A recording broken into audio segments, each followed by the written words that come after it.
Hello class 8 के बच्चे। तो आज की इस वीडियोस में हम सॉल्व करने वाले हैं एक्सरसाइज 15 का क्वेश्चन नंबर 9, जो कि हमारा लास्ट वीडियोस है।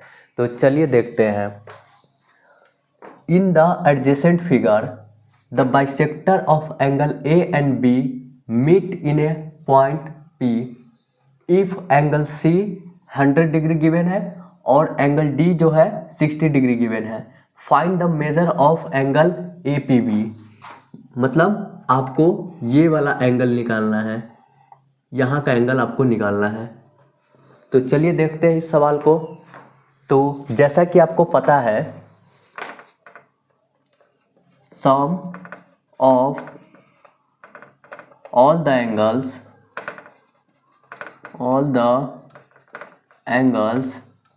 ऑफ ए क्वाड्रिलेटरल, जो कि हमारा होता है 360 डिग्री, और आपको एंगल सी और डी गिवन है।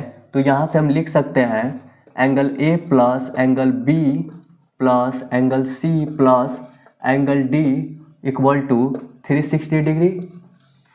अब यहाँ से हम angle A plus angle B plus यहाँ पे हम 100 प्लस 60 को प्लस कर लेंगे, तो 100 प्लस 60 इक्वल टू 360 डिग्री।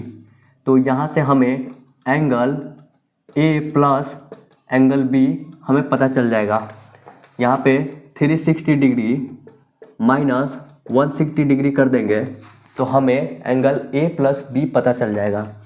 तो यहाँ से हम लिख सकते हैं angle A plus angle B आपका आ गया 200 डिग्री।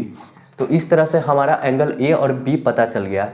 लेकिन जैसा कि क्वेश्चन में हमें गिवन है कि जो एंगल ए है और बी है बाइसेक्टर्स है। मतलब बाइसेक्टर्स वो होता है जो एंगल्स को दो पार्ट में डिवाइड कर देता है। तो यहाँ से हम लिख सकते हैं but A P and B P R bisectors of angle A और B, angle A and angle B. तो जैसा कि आपको पता है कि A B and B P जो हमारा एंगल्स को बाइसेक्ट कर रहा है एंगल ए एंड बी को, तो जो हमारा ए प्लस बी आया है उसको हम डिवाइड कर देंगे ताकि हमारा जो अंदर का जो एंगल है वो पता चल सके।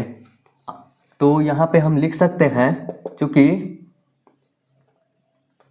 Half of angle A plus B, तो ये हमारा आ जाएगा half of angle A plus B. हमारा 200 गिवन है तो उसको 200 कर लेंगे, तो इसको इससे काट लेंगे तो ये हमारा पता चल जाएगा 100 डिग्री। अब यहाँ पे इसको हम एंगल 1 मान लेते हैं और इसको हम एंगल 2 मान लेते हैं। तो यहाँ पे हम लिख सकते हैं angle 1 plus angle 2 equal to 100 degree. अब आपको ये एंगल निकालने के लिए बोल रहा है एंगल ए पी बी। तो जैसा कि आपको पता है कि जो हमारा ट्रायंगल होता है उसका जो सम होता है वो 180 डिग्री होता है।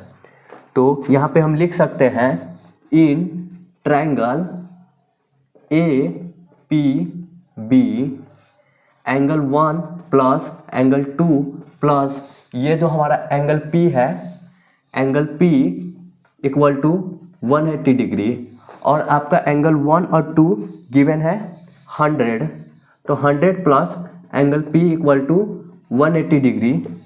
तो यहाँ पे हम लिख सकते हैं angle P equal to 180 degree minus 100।